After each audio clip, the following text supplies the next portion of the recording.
Hi മക്കളെ, അപ്പോൾ എല്ലാവർക്കും ന്യൂട്ടൺസിന്റെ ക്ലാസ്സിലേക്ക് സ്വാഗതം. മിസ്സിന്റെ പേര് രേഷ്മ എന്നാണ്. ഓക്കെ, നമ്മൾ ഇന്ന് 8ാം ക്ലാസ്സിലെ 3ാമത്തെ ചാപ്റ്റർ ആയ പോളിഗൺസ് എന്ന് പറയുന്ന ബഹുഭുജങ്ങൾ എന്ന് പറയുന്ന പാഠമാണ് ഇന്ന് ഡിസ്കസ് ചെയ്യുന്നത്. ഓക്കെ, അപ്പോൾ നല്ല രസകരമായിട്ടുള്ള ഒരു പാഠമാണ്. നമുക്ക് നല്ല സൂപ്പറായിട്ട് എന്ത് ചെയ്യാം, ഈ ഒരു ചാപ്റ്ററിലെ ടെക്സ്റ്റ് ബുക്കിലെ ഇമ്പോർട്ടൻറ്റ് ക്വസ്റ്റ്യൻസ് എല്ലാം ഒന്ന് ഡിസ്കസ് ചെയ്ത് പോകാം. ഓക്കെ, അപ്പോൾ എന്താണ് ഈ പോളിഗൺസ് എന്ന് പറയുന്നത്? പോളിഗൺസ് എന്ന് പറഞ്ഞു കഴിഞ്ഞാൽ മിസ് ഒരു എക്സാമ്പിൾ പറയാം. നമ്മളുടെ ഏറ്റവും ചെറിയ പോളിഗൺ എന്ന് പറയുന്നത് എന്താണ്? ത്രികോണമാണ്. നമ്മളുടെ ട്രയാങ്കിൾ തന്നെയാണ് നമ്മളുടെ ഏറ്റവും ചെറിയ പോളിഗൺ എന്ന് പറയുന്നത്. അപ്പോൾ പോളിഗണിന് കുറച്ച് പ്രത്യേകതകളുണ്ട്. എന്തൊക്കെയാണ്? പോളിഗൺ എന്ന് പറഞ്ഞാൽ എന്താണ്? ക്ലോസ്ഡ് ഫിഗേഴ്സ് ആയിരിക്കും. ഇത് ഒരു അടഞ്ഞിരിക്കുന്ന ഒരു ഫിഗർ ആയിരിക്കും. നോക്കിക്കേ, ഇത് എല്ലാ വശവും അടഞ്ഞിരിക്കുമല്ലേ. ഞാൻ വെറുതെ ഒരു ഫിഗർ വരച്ചു. ഇതൊരു പോളിഗൺ ആണെന്ന് പറയാൻ പറ്റുമോ? ഇല്ല. ഇത് നോക്കിക്കേ, ഇവിടെ ഓപ്പൺ ആയിട്ടാണ് വന്നിരിക്കുന്നത്. സോ ഇതെന്തല്ല, ഇതൊരു പോളിഗൺ അല്ല അല്ലേ. പോളിഗൺസ് എന്ന് പറയുമ്പോൾ എപ്പോഴും എന്താണ്? എല്ലാ വശങ്ങളും അടഞ്ഞിരിക്കുന്നതായിരിക്കും, ക്ലോസ്ഡ് ഫിഗേഴ്സ് ആയിരിക്കും പോളിഗൺസ്. ഓക്കെ, പിന്നെ രണ്ടാമത്തെ പ്രത്യേകത എന്തെന്ന് പറഞ്ഞാൽ ഈ പോളിഗൺസിൻ്റെ എല്ലാ വശങ്ങളും എന്താണ്? സ്ട്രെയിറ്റ് ലൈൻസ് ആയിരിക്കും. ഓക്കെ ആണല്ലോ. ഇപ്പോൾ മിസ് ഒരു സർക്കിൾ വരച്ചു അല്ലേ. നോക്കിക്കേ, സർക്കിൾ എന്ന് പറയുന്നത് ക്ലോസ്ഡ് ഫിഗർ ആണ്. ഓക്കെ, അതൊക്കെ ശരിയാണ്. പക്ഷേ വശങ്ങൾ നോക്കിക്കേ, ഇതൊരു കർവ് ചെയ്താണ് വന്നിരിക്കുന്നത്. നമുക്ക് എന്താണ് നമ്മളുടെ പോളിഗൺ എന്ന് പറയുന്നത്? കർവ് ചെയ്തൊന്നും വരാൻ പാടില്ല. വശങ്ങളെല്ലാം എന്തായിരിക്കണം? സൈഡുകളെല്ലാം സ്ട്രെയിറ്റ് ലൈൻസ് ആയിരിക്കണം. ഓക്കെ ആണല്ലോ. പിന്നെ മൂന്നാമത്തെ കാര്യം എന്ന് പറയുന്നത് ഒന്നിനു മീതെ ഒന്നായിട്ട് വരാൻ പാടില്ല. ഒരു വര വരച്ചു, അതിന് മീതെ മറ്റൊരു വര വരച്ചതോ. നോക്കിക്കേ, ഒരു ഫിഗർ മിസ് വരച്ചിട്ടുണ്ട്. ഇവിടെ ഒരു ലൈനിന് മീതെ മറ്റൊരു ലൈൻ ക്രോസ് ചെയ്ത് കട്ട് ചെയ്ത് പോകുന്നുണ്ട് അല്ലേ. അപ്പോൾ ക്രോസ് ചെയ്ത് വരാനും പാടുള്ളതല്ല നമ്മളുടെ പോളിഗൺസിൽ. ഓക്കെ ആണല്ലോ. അപ്പോൾ പോളിഗൺസ് എന്ന് പറഞ്ഞാൽ എന്താണ്? പോളിഗൺസ് എന്ന് പറയുന്നത് ഒരു ക്ലോസ്ഡ് ഫിഗർ ആയിരിക്കണം. പിന്നെ എന്താണ്? വശങ്ങളെല്ലാം സ്ട്രെയിറ്റ് ലൈൻസ് ആയിരിക്കണം. പിന്നെ മൂന്നാമത്തെ കാര്യം എന്താണ്? ഒന്നിനു മീതെ ഒന്ന് ക്രോസ് ചെയ്ത് വരാൻ പാടുള്ളതല്ല. അപ്പോൾ നമ്മളുടെ ട്രയാങ്കിൾ ഒന്ന് നോക്കിക്കേ, വശങ്ങളെല്ലാം സ്ട്രെയിറ്റ് ലൈൻസ് ആണ്. ഇതൊരു ക്ലോസ്ഡ് ഫിഗർ ആണ്. ഒന്നിനു മീതെ ഒന്ന് കട്ട് ചെയ്തൊന്നും വരുന്നില്ല അല്ലേ. അപ്പോൾ നമ്മളുടെ ട്രയാങ്കിൾ എന്ന് പറയുന്നത് എന്ത് പറയാം? ട്രയാങ്കിൾ ഒരു പോളിഗൺ ആണെന്ന് പറയാം. ക്ലിയർ ആണല്ലോ. നമ്മളുടെ ത്രികോണം ഒരു പോളിഗൺ ആണ്. ക്ലിയർ? ഓക്കെ, അപ്പോൾ ഇതുപോലെ തന്നെ നമ്മൾക്ക് പലതരത്തിലുള്ള പോളിഗൺസ് അല്ലേ, എത്രയോ പോളിഗൺസ് നമുക്ക് വരക്കാം. നമ്മളുടെ ഏറ്റവും ചെറിയ പോളിഗൺ ആണ് നമ്മളുടെ ട്രയാങ്കിൾ. മിസ് പറഞ്ഞല്ലേ. ഇനി ഇവിടെ 3 വശങ്ങൾ വന്നല്ലേ, 2 വശങ്ങൾ വെച്ചിട്ട് നമുക്ക് ഒരു പോളിഗൺ വരക്കാൻ പറ്റുമോ? ജസ്റ്റ് ഒന്ന് നോക്കിക്കേ. ഇല്ല, 2 വശങ്ങൾ വെച്ച് 2 ലൈൻസ് വെച്ച് വരക്കാൻ പറ്റില്ല. ഇത് ഓപ്പൺ ആയിട്ടുള്ള ഒരു ഫിഗറായി മാറും അല്ലേ. ഓപ്പൺ ആവാൻ പറ്റുമോ നമുക്ക്? ഇല്ല. ക്ലോസ്ഡ് ഫിഗേഴ്സേ നമുക്ക് പോളിഗൺ എന്ന് പറയാൻ പറ്റുള്ളൂ. അങ്ങനെയാണ് നമ്മൾ 2 ലൈൻസിനെ ഒരു വര കൂടി വരച്ച് അതൊരു ട്രയാങ്കിൾ ആക്കി മാറ്റിയത്. അപ്പോൾ ഏറ്റവും കുറവ് വശങ്ങൾ വരുന്ന അല്ലെങ്കിൽ ഏറ്റവും ചെറിയ പോളിഗൺ ആരാണ്? ട്രയാങ്കിൾ ആണ്. ക്ലിയർ ആണല്ലോ. ഇനി നോക്കിക്കേ, 4 വശങ്ങൾ വരുന്ന ഒരു ഫിഗർ വരച്ചു. ഓക്കെ, 4 വശങ്ങൾ വരുന്നുണ്ട്. എല്ലാം ഈ 4 വശങ്ങൾ വെച്ച് വരച്ചിരിക്കുന്ന ഫിഗർ ക്ലോസ്ഡ് ഫിഗേഴ്സ് ആണ്. എല്ലാ വശങ്ങളും സ്ട്രെയിറ്റ് ലൈൻസ് ആണ്.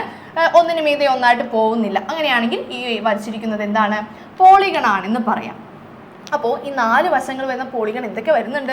ട്രപ്പീസിയം വരുന്നുണ്ട്, ലംബകം വരുന്നുണ്ട്, സ്ക്വയർ വരുന്നുണ്ട്, സമചതുരം വരുന്നുണ്ട്, റെക്റ്റാങ്കിൾ ചതുരം വരുന്നുണ്ട്, റോംബസ് വരുന്നുണ്ട്. ഓക്കെ, അപ്പോൾ ഇങ്ങനെ നമുക്ക് ഒത്തിരി ആളുകൾ 4 സൈഡിൽ തന്നെ വരുന്നുണ്ട്. അപ്പോൾ ഇവരെല്ലാവരെയും കൂടി നമ്മൾ ഒന്നിച്ചൊരു പേര് പറയാറുണ്ട്. അറിയാവോ? എന്താണ്? ക്വാഡ്രിലാറ്ററൽസ്. ക്വാഡ്രിലാറ്ററൽസ് എന്ന് പറയും. ക്ലിയർ? അപ്പോൾ 4 വശങ്ങളുള്ള എല്ലാ ഫിഗേഴ്സിനെയും ക്വാഡ്രിലാറ്ററൽസ് എന്ന് പറയും, ചതുർഭുജങ്ങൾ എന്ന് നമ്മൾ പറയും. ഓക്കെ ആണല്ലോ.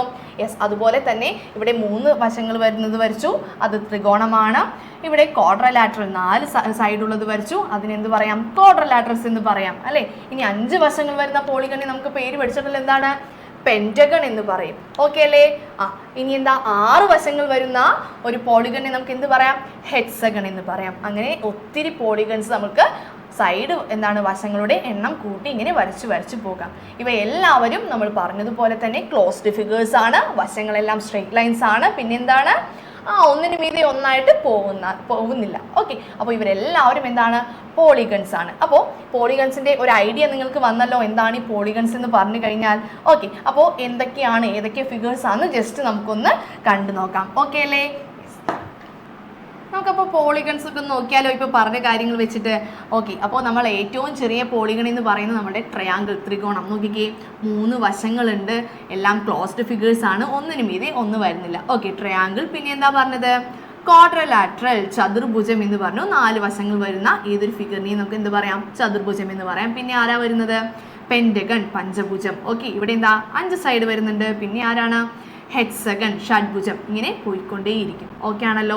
യെസ്. അപ്പോൾ നമുക്ക് ഇതിൽ നിന്ന് കുറച്ച് ഇക്വേഷൻ കൂടി പഠിക്കാനുണ്ട്. ഓക്കെ, അപ്പോൾ ആ ഇക്വേഷൻസ് കൂടി ഒന്ന് നോക്കാം. ഓക്കെ അല്ലേ? യെസ്. എന്തൊക്കെയാണ് നമുക്ക് ഈ ചാപ്റ്ററിൽ പഠിക്കാനായിട്ടുള്ള equation? Sum of inner angles, അകം കോണുകളുടെ തുക എന്ന് പറയുന്നത് n-2 into 180 degree. Very very important. Okay, n-2 into 180 degree. ഇവിടെ സ്മോൾ ലെറ്റർ n എന്ന് പറയുന്നത് നമ്പർ ഓഫ് സൈഡ്സ്, എന്താണ്? വശങ്ങളുടെ എണ്ണമാണ്. നമുക്കറിയാം പോളിഗൺസ് നോക്കിക്കേ, ഒത്തിരി വശങ്ങൾ വെച്ച് നമുക്ക് പോളിഗൺസ് വരച്ച് പോകാം. ഏറ്റവും ചെറുതായിരുന്നു ട്രയാങ്കിള്, പിന്നെ ക്വാഡ്രിലാറ്ററൽ വന്നു, എന്താണ് പെന്റഗൺ വന്നു, ഹെക്സഗൺ വന്നു. ഓക്കെ, അപ്പോൾ ഇങ്ങനെ പോയിക്കൊണ്ടേയിരിക്കും. അപ്പോൾ നമ്പർ ഓഫ് സൈഡിനെയാണ് നമ്മൾ എന്തായിട്ട് എടുക്കുന്നത്? n ആയിട്ട് എടുക്കുന്നത്. ഓക്കെ, പിന്നെ പറയുന്നത് ഇന്നർ കോണും ഇന്നർ ആംഗിളും ഔട്ടർ ആംഗിളും തമ്മിൽ കൂട്ടുമ്പോൾ നമുക്ക് 180 ഡിഗ്രി കിട്ടും. ഇതെല്ലാം നമ്മൾ ക്വസ്റ്റ്യനിൽ ചെയ്തു പോകട്ടോ. ഫസ്റ്റത്തെ ഒരു ഇക്വേഷൻ നന്നായിട്ട് തന്നെ പഠിക്കാം. ബാക്കിയെല്ലാം പഠിക്കേണ്ടതുണ്ട്. അത് നമുക്ക് എക്സസൈസ് ക്വസ്റ്റ്യൻസിൽ ഡിസ്കസ് ചെയ്ത് പോവാം. ഓക്കെ, പിന്നെ ഓരോ ആംഗിളും, ഓരോ ഔട്ടർ ആംഗിളും, ഓരോ പുറം കോണും കണ്ടുപിടിക്കാനായി 360 ഡിവൈഡഡ് ബൈ n ആണ് ചെയ്യേണ്ടത്. ഓക്കെ, അപ്പോൾ ഇതെല്ലാം ഒന്ന് മനസ്സിൽ വെക്കാം കേട്ടോ. ഈ ഇക്വേഷൻസ് എല്ലാം നമുക്ക് ക്വസ്റ്റ്യൻ ചെയ്യുമ്പോൾ ഇതെല്ലാം എന്താണ് യൂസ് ചെയ്യേണ്ടതാണ്. പിന്നെ ഇവിടെ ഒരു കാര്യം കൂടി പറയുന്നുണ്ട് അല്ലേ, എന്താ? റെഗുലർ പോളിഗൺ, സമബഹുഭുജങ്ങൾ. എന്താണ് റെഗുലർ പോളിഗൺ എന്ന് പറഞ്ഞാൽ? ഇത്രയേ ഉള്ളൂ. All sides are equal. എല്ലാ വശങ്ങളും എന്താണ്? തുല്യമായിരിക്കും. അതുപോലെ തന്നെ എന്താ? എല്ലാ ആംഗിൾസും, എല്ലാ കോണുകളും തുല്യമായിരിക്കും. അപ്പോൾ എല്ലാ വശങ്ങളും തുല്യമാണ് അല്ലെങ്കിൽ എല്ലാ ആംഗിൾസും തുല്യമാണ് എന്ന് പറയുന്ന ഒരു പോളിഗണിനെ നമുക്ക് എന്ത് പറയാം? അതൊരു റെഗുലർ പോളിഗൺ ആണെന്ന് പറയാം.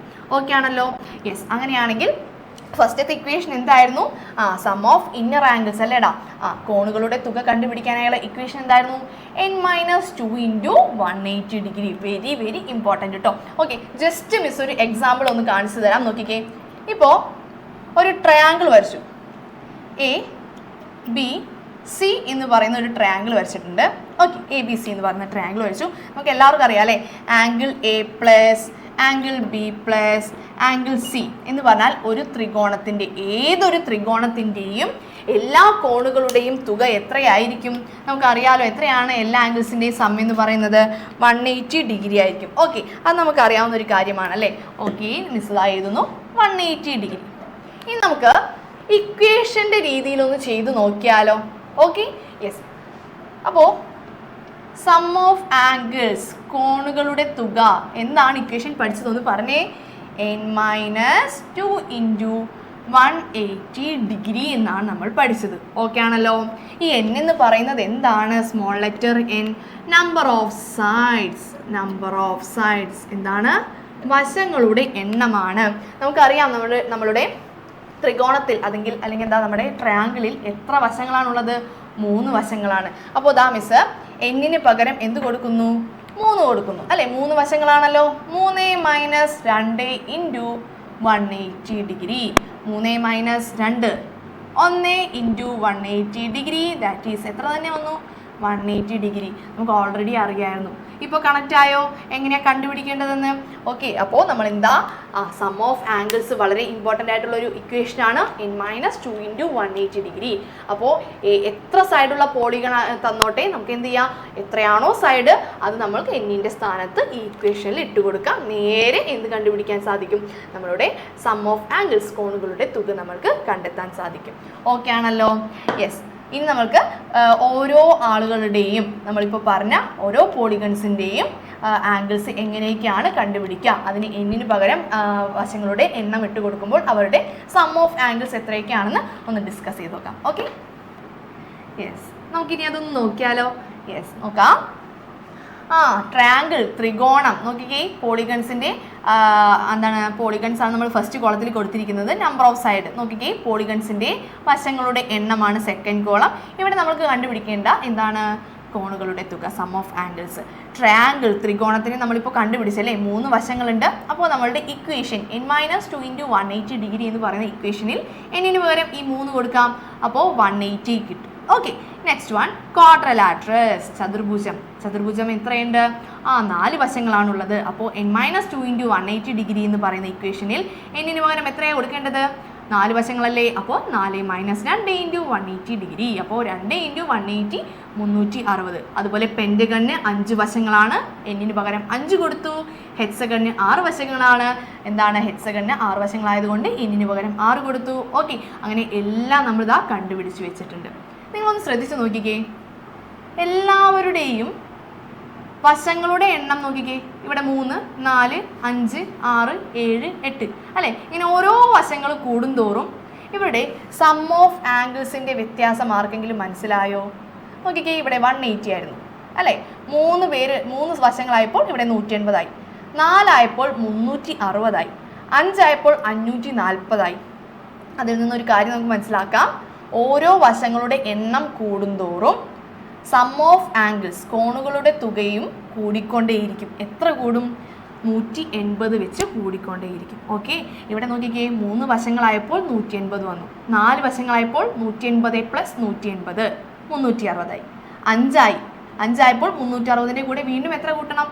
180 കൂട്ടാ, ദാ 540. അടുത്തത് നോക്കാം, 540ൻ്റെ കൂടെ ഒരു 180 കൂട്ടിയാൽ 720. ക്ലിയർ ആയോ? അപ്പോൾ എന്താണ്, വശങ്ങളുടെ എണ്ണം കൂടുമ്പോൾ അവരുടെ സം ഓഫ് ആംഗിൾസിലും വ്യത്യാസമുണ്ടാവും, അതും കൂടിക്കൊണ്ടേയിരിക്കും. എത്ര വെച്ച് കൂടും? 180 ഡിഗ്രി വെച്ച്, 180 വെച്ച് കൂടിക്കൊണ്ടേയിരിക്കും. ഓക്കെ ആണല്ലോ? അപ്പോൾ ഇന്നത്തെ ക്ലാസ്സിലെ ഇക്വേഷൻസ് എല്ലാം മനസ്സിലായല്ലോ. n-2 into 180 degree sum of angles. Okay, കോണുകളുടെ തുക വളരെ ഇമ്പോർട്ടൻ്റ് ആയിട്ടുള്ള ഒരു ഇക്വേഷൻ ആണ്. ഓക്കെ, ഇനി നമുക്ക് അടുത്ത ക്ലാസ്സിൽ ഈ ഒരു ഇക്വേഷൻ വെച്ചിട്ട് എങ്ങനെയാണ് ക്വസ്റ്റ്യൻസ് എല്ലാം ചെയ്യുന്നത് എന്നെല്ലാം നമുക്കൊന്ന് ഡിസ്കസ് ചെയ്യാം. ഓക്കെ, അപ്പോൾ നന്നായിട്ട് തന്നെ പഠിക്കാം കേട്ടോ, ഇക്വേഷൻ എല്ലാം നല്ല രീതിയിൽ തന്നെ മനസ്സിലേക്ക് കയറ്റാം. Okay, thank you.